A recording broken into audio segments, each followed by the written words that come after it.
So our next storyteller happens to also be the owner of this fine establishment. So yeah, please give it up for Robert Hernandez.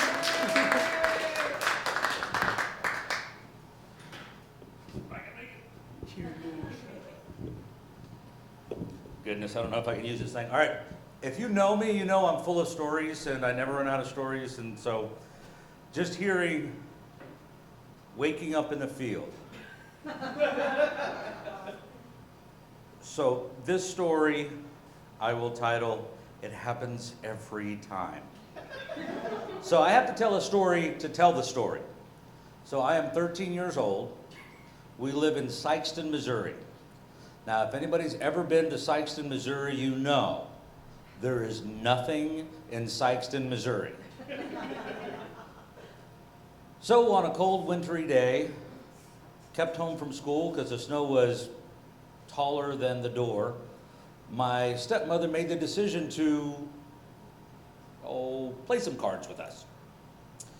And somehow the poor judgment kicked in. We went from martinis to martoonies. Not sure really what the difference was. And then we went from that to rum. My wife knows rum and me. I have an allergy. So we were playing cards, and the last thing I remember was rum. Rum and more rum. First it was rum and Coke, then it was rum and kind of Coke, and then it was rum, forget the Coke. So next thing I know, I'm waking up, and I'm half in and half out of the car. And my father is standing over me. He's come home from work, and he finds his youngest son, eyes wide open, in the 10-degree weather, staring at the sun. And I remember him slapping me. Rob, wake up. And I went, I'm awake. I'm awake.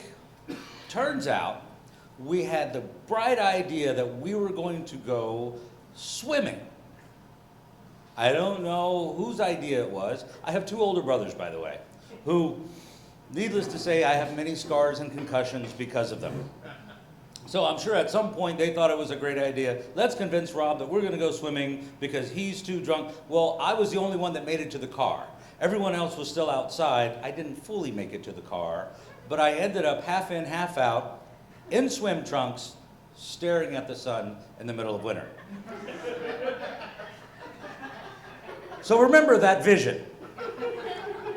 Fast forward just a few years later. I was in the military for a number of years. I got stationed down in a very beautiful place, Honduras. If you've never been, don't go. You're going to get raped, murdered, killed. And then the bad things happen. So I'm stationed at this place. It's called Sotocano Air Base. It is a Honduran air base. And in Honduras, they have one jet. That was their entire Air Force. They would roll it out, start it up, and then push it back in because they didn't actually fly it. So we're out there and we're having a great time. Now, Army was dark side, Air Force was light side. Now, if you know anything about the military, the Air Force is kind of the civilian branch of the military. They don't go somewhere unless they have lodging, food, and somebody else has cleared all the bad guys out. So on the dark side, we had wooden hooches with a tin roof. Now, if you know anything about Central South America, there's a monsoon season. You got to find something to do when the rain hits the tin roof. For us, it was drink.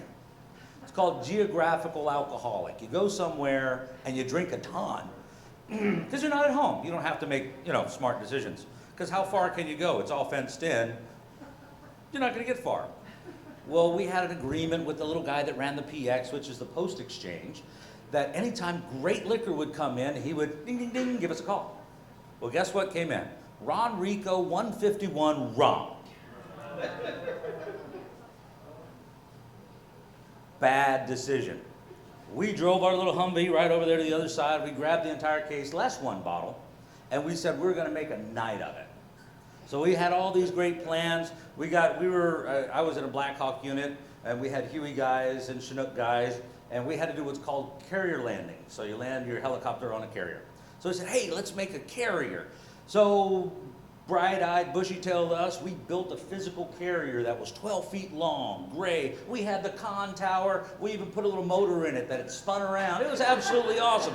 We had nothing else to do but do that and drink and work out a lot. And after a while, you get tired of working out. So we had all this built. We were going to do deck qual landings. So the rum starts flowing, guys start running, water, dawn. It's surprising how slippery flesh is on a wooden deck. Okay, not very surprising. Needless to say, as the night grew on, the guys got fewer, the landings got piss poor, and then a guy went, because there was nobody to catch him, broke his collarbone. The commander goes, that's it, we're done. We had to take it apart, take it down. So as we're doing all this, we're finishing off the rum. Now we had made the rum into everything from Pink Panther piss, Jello shots, straight shooters, absolutely everything we could think of. And then I woke up, staring at the bright sunlight. Now we had a swimming pool, I know. Hard life. We had a swimming pool, and I woke up to the commander going, whoosh, whoosh, Hernandez, whoosh, whoosh, Hernandez. Yeah? Wake up! I'm awake. It's time for PT. Now, if you don't know what PT is, it's physical training. It's where you go, you run, you do push-ups, you do sit-ups. Well, what's today? Friday. Base run. Crap. So I go in my stupor, I put on my PT shirt, my shorts, and my boots, my boonie hat, and I go out to formation. Now, I hadn't shaved, I wasn't very clean, and it's called right face. You right face and you start marching. So they said, right face. And the next thing I know, whoosh, whoosh, Hernandez. Yeah? Get up. I'm awake. I don't think I'm going to make the run today. So sadly, I have an allergy. I've discovered this over the years, and my wife can attest to it. I have a very severe allergy to rum. Now, where most people might have one or two and get a little tipsy, I'll have one. And then I'll wake up, staring at the sun, with somebody slapping me in the face. Wake up! And the only thing I can think to say is, I'm awake. So if you drink rum, don't let me have any. Because it's a bad, bad thing. My allergy is I end up on the ground. And then I'm lonely. I thank you guys very much.